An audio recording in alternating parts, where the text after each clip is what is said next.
पैसा कमाना बहुत आसान है, लेकिन अच्छे दोस्त कमाना बहुत मुश्किल है। पर अफ़सोस कि लोग पैसे के पीछे भागते-भागते अच्छे दोस्तों को खो देते हैं। ना ही उन्हें अपनी फ़िक्र रहती है, ना ही अपनों की कोई कद्र रहती है। समय रहते अपनों की और अपनी फ़िक्र करें, कद्र करें, क्योंकि अंतिम समय में अपने ही काम आते हैं, दुःख-सुख में अपने ही काम आते हैं।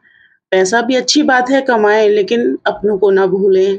जो दिल अपनों का दुखाओगे, तो इस पैसे से खुशियाँ कहाँ तक ढूँढ कर लाओगे? जय श्री राधे।